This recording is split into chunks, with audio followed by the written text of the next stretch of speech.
Bem, nós iniciaremos agora o módulo 4, Contexto da organização.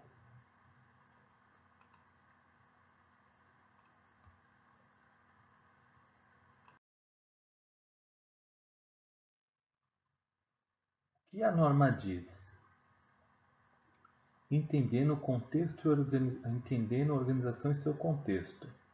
A organização ela deve determinar questões externas e internas que sejam pertinentes para o seu propósito e para o seu direcionamento estratégico e que afetem sua capacidade de alcançar os resultados pretendidos do seu sistema de gestão da qualidade. A organização ela deve monitorar e analisar criticamente a informação sobre estas questões internas. Nota 1. Questões internas podem incluir fatores, condições positivas e negativas para considerações. Lembra aqui que ele está citando fatores positivos e negativos. O entendimento do contexto externo pode ser facilitado por considerações de questões provenientes do ambiente legais, tecnológico, competitivo, de mercado, cultural, social e econômico, tanto internacional quanto nacional, regional ou local.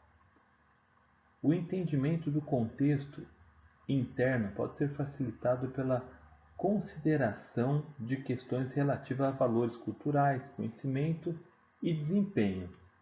Vamos entender melhor um pouco o que eu preciso fazer para atender esse requisito da norma. Uma análise de SWOT é uma ferramenta muito indicada para esse caso. Análise de SWOT, eu tenho aqui o contexto, ele pode ser feito em uma reunião com a diretoria ou uma parte de um planejamento estratégico, onde usamos a metodologia de SWOT, mostrando as duas listas, uma de ameaças e outras de oportunidades. Observe que nós temos aqui os fatores positivos e os fatores negativos. Então nós temos as forças, as fraquezas, nós temos os fatores externos e também as ameaças. Então aqui nós preenchemos a nossa análise de SWOT para atender esse requisito da norma.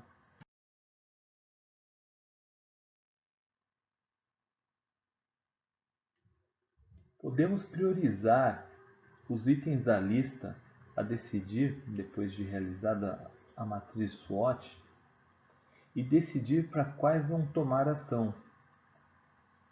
E para elas ir montando um plano de ação. Nós podemos usar uma ferramenta muito conhecida no meio da qualidade, que é o 5W2H. Isso em inglês, né? O que fazer, por que, onde, como, quando fazer, quem vai fazer. O último H que falta aqui é o how much, quanto isso vai custar. Tá? A metodologia de monitoramento e medição a ser realizada é outras observações. Claro que o papel deverá ser usado na horizontal, né, para haver espaço suficiente para cada campo. Então eu tenho aqui os campos de o que, por que, onde, como incluir os requisitos, quanto vai custar, quem vai fazer, até quando, a situação, indicar o momento utilizado e observação. Bom, quanto a métodos, devemos definir como vamos monitorar estas questões e qual a periodicidade. Uma reunião trimestral para analisar a evolução do contexto externo, os riscos, as oportunidades identificados e para acompanhar e implementar o plano de ação. Pode ser uma boa solução. Definir periodicidade, reunião de análise crítica para acompanhar a nossa análise de SWOT. Você pode criar uma tabela com várias legendas, né? Uma legenda verde, amarela, vermelha, chamada também de gráfico de farol. O verde é a melhor situação, o vermelho é a pior, para auxiliar na tomada de decisões, ou também usar uma matriz GUT. GUT significa grave, urgente ou tendencioso.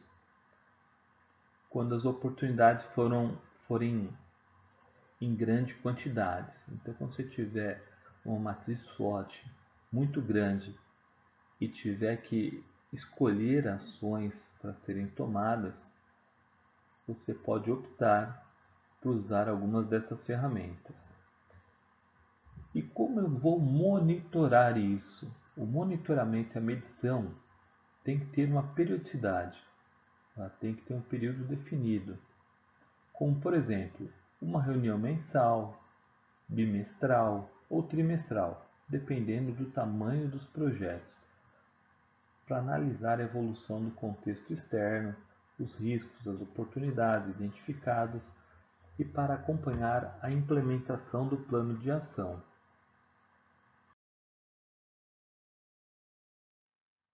O que deve ser feito?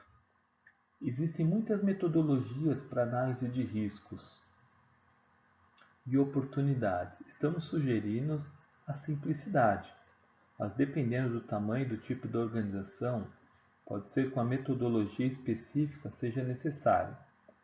Eu dou como exemplo a ISO 31000 ou 31010, tá? Que é gestão de riscos. Nós temos uma plataforma online da Learn Business Online, onde os nossos clientes eles têm acesso a toda essa documentação. Então, quando nós disponibilizamos uma avaliação através de uma análise de risco, nós utilizamos a ISO 31010. Então, na plataforma online, ele faz o download dessa documentação, ele faz esse curso de interpretação da norma e ele consegue ali com os exemplos e com muita facilidade preencher toda a documentação. Então, se você quiser conhecer, eu vou deixar para o finalzinho, eu vou disponibilizar para vocês a fazerem um diagnóstico através da nossa plataforma online gratuitamente. Lembre-se que no requisito 4.1 não é pedido plano de ação. Ele vai ser solicitado lá na cláusula 6, na parte de risco, né, de planejamentos. Essas questões elas vão ser consideradas em vários requisitos da norma, mas falaremos dela em cada requisito.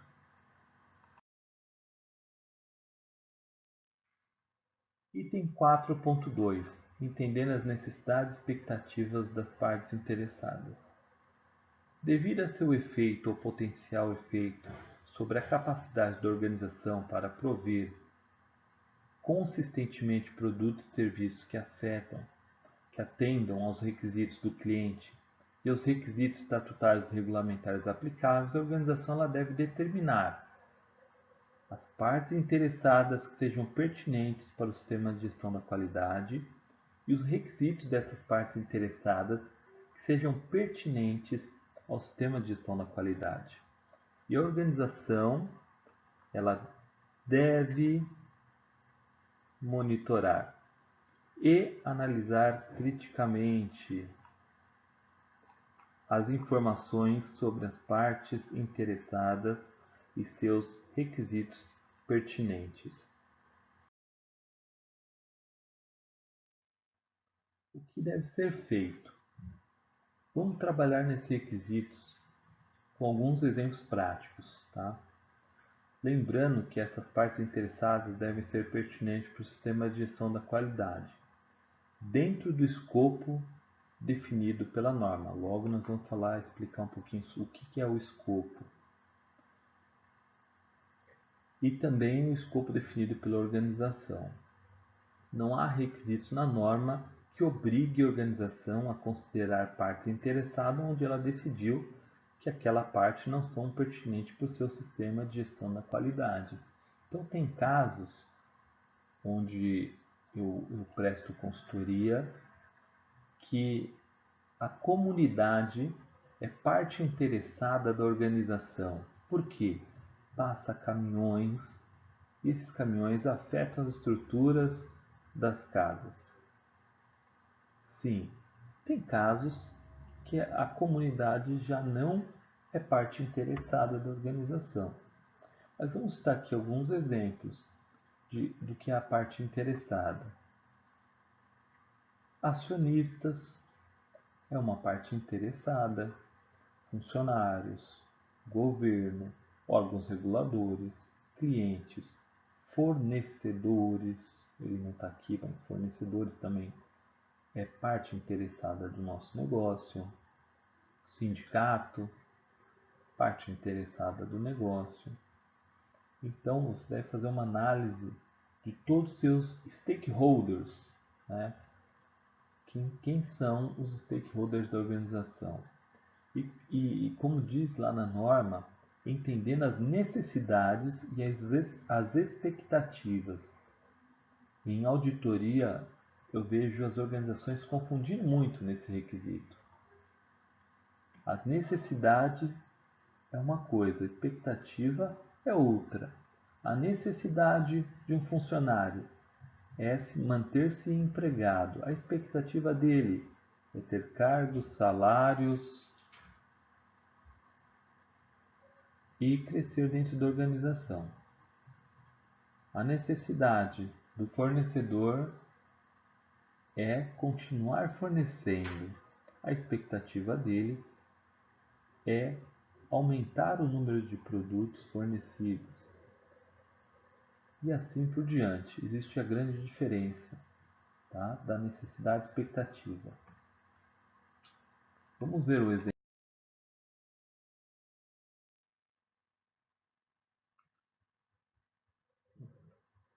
Uma organização privada e familiar que presta serviço, administração e armazenamento de documentos para outras empresas. E esses documentos são relacionados a dados de pessoas físicas, clientes dos clientes. Lembrando que estamos tratando de qualidade de produtos e serviços e não os interesses relacionados com o meio ambiente, saúde e segurança, por exemplo, não devem entrar aqui, né? Então nós estamos tratando aqui de requisitos de qualidade. Às vezes as pessoas confundem a, a parte de saúde, segurança e meio ambiente. Não, aqui eu vou verificar a parte interessada. Meu funcionário, por exemplo, eu coloquei aqui a satisfação dele, satisfação dos clientes, dos processos de trabalho, condições adequadas para a realização dos trabalhos, dos processos, né? Eu já havia citado no exemplo anterior. Então eu posso ter um campo aqui cliente, necessidade e outro de expectativa, tá? Qual a necessidade, expectativa dos meus acionistas, da liderança, dos provedores externos, que a norma agora mudou fornecedor para provedores externos, dos órgãos regulamentadores, de clientes, dos clientes dos clientes, né? E outros que a organização achar necessário. Então, uma tabelinha como essa atende perfeitamente os requisitos da norma. No item 4.2. Determinando o escopo do sistema de gestão da qualidade.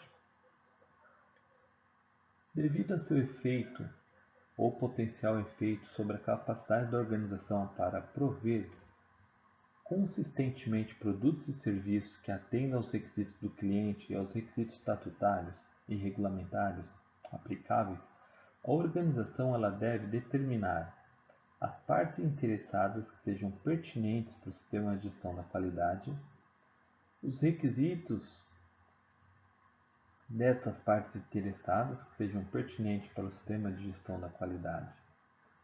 A organização ela deve determinar os limites e aplicabilidade do sistema de gestão para estabelecer seu escopo. Ao determinar este escopo, a organização deve considerar as questões externas e internas, referidas no item 4.1, como nós vimos, as vistas também no 4.2, que são as partes interessadas, e os produtos e serviços da organização. Então, quando eu vou definir um escopo do meu sistema de gestão da qualidade, o que é o escopo? Aquilo que a organização faz. A organização ela deve aplicar todos os requisitos desta norma se eles forem aplicáveis no escopo determinado do seu sistema de gestão. O escopo do sistema de gestão deve estar disponível, isso é muito importante, tá? A norma ela cita que ele deve estar disponível. Você tem que disponibilizar esse escopo e deve ser mantido como informação documentada. Não esqueça disso. Sempre que a norma citar informação documentada, quer dizer que é um documento obrigatório que deve ser mantido. Antigamente era chamado de procedimento, mas ele não precisa estar em papel, tá? Em meio físico. Então ele tem que estar disponível e estar com informação documentada. O escopo ele deve declarar os tipos de produtos e serviços cobertos e providos, né? A justificativa de qualquer requisito desta norma que a organização determinar que não seja aplicável o escopo do sistema de gestão da qualidade. Por exemplo, a minha empresa não faz projeto, então eu vou colocar na justificativa de exclusão do meu escopo a organização, a exclusão do item de projeto e o porquê eu estou excluindo. Eu estou excluindo o projeto porque o meu cliente já me envia todo o projeto, não realizo o projeto na organização. Também a conformidade com esta norma só pode ser alegada se os requisitos determinados como não aplicáveis não afetem a capacidade ou a responsabilidade da organização de assegurar a conformidade com seus produtos e serviços. Eu não posso falar que eu não atendo um determinado requisito da norma, colocar como exclusão do meu escopo e isso afetar o produto, a conformidade do produto, a entrega do meu serviço. Então, na definição do escopo, eu tenho que levar tudo isso em consideração. Vamos falar aqui sobre, né, o que deve ser feito. Um exemplo, uma organização privada e familiar que presta serviço de administração de armazenamento de documentos, o mesmo exemplo anterior, tá? Para outras empresas. Esses documentos são relacionados a dados de pessoas físicas, de clientes dos clientes. A organização ela tem cerca de 200 funcionários, uma estrutura de vendas, uma área de programação e suporte de TI, software para transferência de arquivos dos clientes para os bancos de dados da organização e pessoal operacional para escanear documentos dos clientes e organizar arquivos. Além disso, tem a área do RH, terceiriza a manutenção de informática, predial, elétrica e hidráulica. Tem uma área financeira e uma área de compras. Mais uma vez, vamos trabalhar este requisito definindo o escopo em exemplos práticos.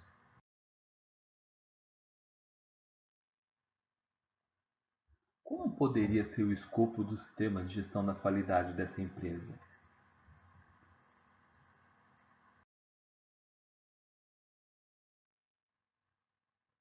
Vamos lá. Temos que considerar as questões externas e internas, como já dito, no requisito 4.1, 4.2, os requisitos exigidos pela norma e os requisitos exigidos pela organização. As questões mais importantes para os clientes é a certificação na ISO 9001, garantia da segurança da informação e o funcionamento adequado do software. A primeira proposta de escopo poderia ser: o escopo do sistema de gestão da empresa, chamaremos ela de AAA, abrange os processos de vendas, desenvolvimento de software, operações, recursos humanos, compras e segurança da informação para a realização do serviço de gestão de documentos.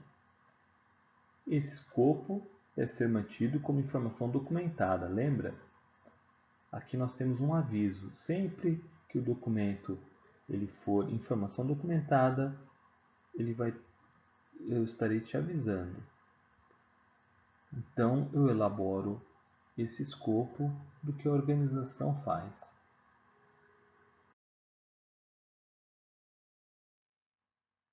Nosso próximo requisito é o SGQ e seus processos. No item 441, a organização ela deve estabelecer, implementar, manter e melhorar continuamente um sistema de gestão da qualidade, incluindo os processos necessários e suas interações de acordo com os requisitos dessa norma. A organização ela deve determinar os processos necessários para o sistema de gestão da qualidade e a sua aplicação na organização e deve: a. Determinar as entradas requeridas e as saídas necessárias desses processos. b. Determinar a sequência e a interação desses processos. c. Determinar e aplicar os critérios e métodos, incluindo monitoramento, medição e indicadores de desempenhos relacionados necessários para assegurar a operação e controle eficaz desses processos. d. Determinar os recursos necessários para esses processos e assegurar sua disponibilidade. E. Atribuir as responsabilidades e autoridades para esses processos. F. Os riscos e as oportunidades conforme determinado de acordo com os requisitos em 6.1. Nós nem chegamos no 6.1, ele já está pedindo 6.1. Avaliar esses processos e implementar qualquer mudança necessária para assegurar que esses processos alcancem seus resultados pretendidos. E melhorar os processos do sistema de gestão da qualidade. Se observa quando ele cita o 6.1, que eu já leve em consideração antes de implementar esse requisito. Então você observa que os requisitos para implementação, o item 4.1, a ISO ela não é cronológica, ela não necessariamente precisa ser implementada de forma cronológica. Eu posso começar implementando o requisito 4.1, fazendo análise SWOT, depois eu faço análise de risco, eu começo com análise de risco, faço análise de SWOT, tá? E vou seguindo. Como eu disse, o nosso sistema, a nossa plataforma online de consultoria, ela gera automaticamente um cronograma de implementação, que você vai ter oportunidade de testar, fazer um gap analysis ou um diagnóstico gratuitamente. O item 442 é uma continuação, breve continuação, que é o sistema de gestão e seus processos. Na extensão necessária, a organização deve, de novo aqui, manter informação documentada. Tá? Ela tem que manter informação documentada para apoiar a operação e seus processos. E reter informação documentada para ter confiança que os processos sejam realizados conforme planejado. O que isso quer dizer? Eu tenho que ter procedimentos para apoiar a operação, dizendo o que deve ser feito, quando deve ser feito e como deve ser feito na operação, e reter informação documentada. Reter informação documentada era o antigo registro, onde o pessoal anotava o resultado do que estava especificado para ele. Então, ele ainda também tem que reter informações documentadas. Tá? ver o que deve ser feito aqui na prática. A primeira coisa a fazer é identificar os processos da organização. Lembrando que os processos não são departamentos ou áreas. As pessoas confundem muito processo com departamentos e áreas. São coisas distintas. Eu vou mostrar aqui um exemplo de um organograma. Veja aqui abaixo a figura 1, organograma. E o 2, né, vai ser o processo organograma, é uma estrutura vertical. Já os processos cruzam as diversas áreas da organização. Por exemplo, o processo de vendas fica sempre na área de vendas, mas para realizá-lo, muitas vezes é necessário verificar, dependendo do produto, prazo de entrega com a área de planejamento. Prazo de produção, às vezes capacidade técnica, capacidade de máquina, capacidade operacional, se existe pessoal para realizar aquilo, para o projeto, com a produção ou com as áreas de projeto e produção. Então, se observe, tem a presidência, a superintendência, a informática, jurídico e outros departamentos correlacionados.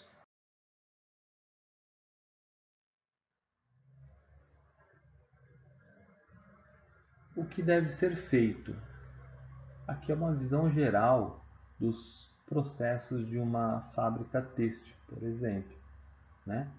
O desenvolvimento do produto, né? A comercialização, a industrialização, a parte financeira, a elaboração do produto, a sua venda, o planejamento, a parte de compras, recebimento, estoque, a produção, armazenamento, expedição, contas a pagar, contas a receber, controles. Então, quando se elabora esse mapa de processo, eu considero três aspectos. Primeiro são os processos chaves. Tem uma entrada. Quando o cliente ele me coloca um pedido, ele chega em que área primeiro? Vendas. Vendas tem que se comunicar com que área? Ele tem que ver se existe produto no almoxarifado. Eu vou fazendo esse link, tá?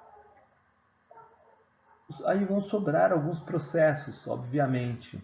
Por exemplo, RH não entrou.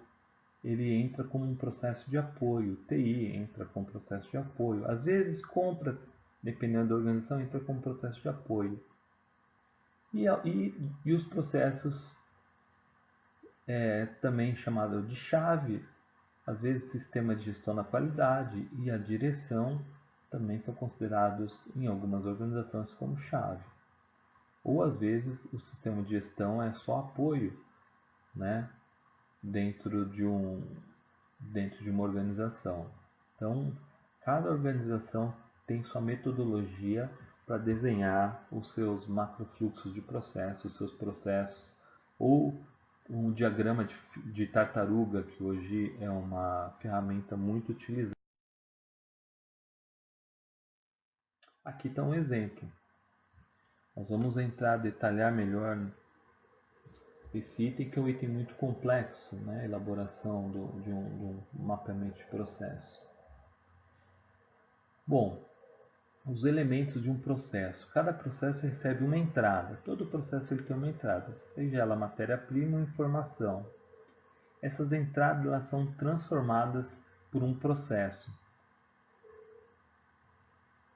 Os componentes de um processo incluem trabalho humano, tecnologia, métodos, materiais e gerenciamentos. Um processo ele vai gerar depois uma saída. Os fornecedores são os provedores de serviço ou matérias-primas, né? São as entradas, ok? Então, às vezes eu tenho aqui o exemplo, né? Entrou matéria-prima, serviço de informação, requisitos, e tem aqui pessoas, máquinas, a transformação da matéria-prima, e eu tenho a saída. Prático, que é esse aqui. Então eu vou fazer uma lista de todos os meus processos, como eu havia explicado anteriormente. Eu faço a lista dos meus processos. Por exemplo, aqui a construção de uma casa. Eu tenho as especificações das entradas, né? O que eu vou utilizar, cimento, tijolo, tinta, luminária, etc. E a saída, que é uma casa pronta. Aqui ele está macro, né? Obviamente dentro de um processo micro, eu teria os departamentos, por exemplo, a colocação de tijolo. Aí ele seria a entrada, né? Seria o processo, colocação de tijolo. A entrada seria como fazer, né, a colocação do tijolo. E a saída seria o resultado daquele processo de colocação de tijolo.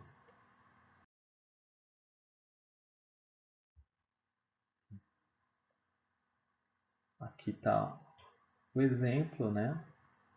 Depois você deve desenhar a sequência e a interação desse processo, mas é bom lembrar que os processos não são apenas os nomes dos departamentos, como dito antes. Vendas, compras, planejamento, almoxarifado, produção, estoque, expedição, entrega, pós-vendas.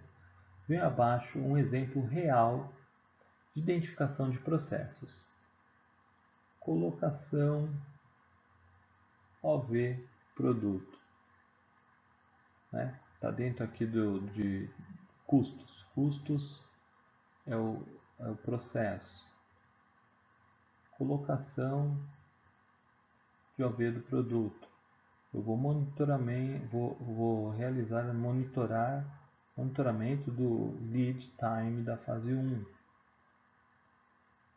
Ou também a colocação, né, da ordem de valor de serviço. Vou realizar a solicitação do faturamento. Depois eu parto para o monitoramento do lead time, a fase 2. Eu vou fazer o monitoramento lead time. Depois disso, vou verificar as pendências. Depois, esse processo passa para o pós-vendas. E a saída são produtos ou serviços. Eu tenho aqui um relacionamento com o cliente, né? Então, tem o departamento de vendas, fábrica, instalação e o financeiro. Tem aqui até uma observação: a norma não pede que seja feito um mapeamento de processo, seja feito esse mapeamento de processo, o que seria ideal, mas se queremos fazer um trabalho razoável, nós temos que identificar adequadamente os processos. Mas quem define o nível de profundidade é a empresa, né? Então, a organização ela é quem deve definir o nível de profundidade do seu mapeamento de processo. Como eu citei, eu gosto muito de usar o diagrama de tartaruga, uma ferramenta muito legal para se mapear um processo.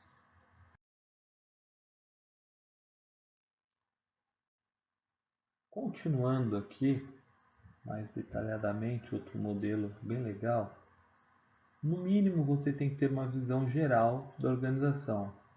Aqui é um macro processo de uma indústria, né? Então tem a área de comercial, entrou um pedido, vai para a área de marketing aciona a área de vendas vê se o produto tem no PCP, né? No controle de produção. Se tem, vai para projetos, que vai verificar como o produto está, se ele foi alterado, se é um produto novo, se ele tem que desenvolver, se ele tem em estoque, né? A parte de compras em estoque, se precisa adquirir algum insumo, matéria-prima, se ele já existe em estoque. O pessoal do RH vai verificar se existe pessoal capacitado, pois nós vamos verificar esse item, né? Pessoal com capacitação. Teremos as rotinas de RH, treinamento, de repente, de um novo colaborador sobre esse produto, sobre um produto novo, treinamentos on the job, né, se necessário, serviços gerais, se é necessário uma manutenção predial para adequação. Vamos para a fábrica, realizar a produção do produto, vai para a expedição, inspeção, verificação, né, do produto a ser expedido. Tem parte de manutenção que durante o processo é para realizar a manutenção de equipamento. O TI faz toda a parte de comunicação, relacionamento. É um departamento hoje muito importante que eu vejo, às vezes, tomando muita não conformidade em auditoria, porque às vezes uma máquina, se hoje o computador ela fala, nós não conseguimos emitir uma nota fiscal, consequentemente não entrega o produto no prazo correto, não consigo preencher relatórios e isso impacta na qualidade e na satisfação do cliente. Então isso é problemático. Então tem o RH com a resolução, liberação, né, o TI, aliás, controles, né, fazendo backups, gestão da qualidade, fazendo interface com gestão. Temos o faturamento, fazendo toda a parte contábil, quantos a receber, quantos a pagar, análise financeira, o saque, né? Verificando pós-venda, logística reversa, enfim. Esse é um modelo bem mais macro, bem mais simplificado, da gestão de processos, sem detalhamento de entradas e saídas.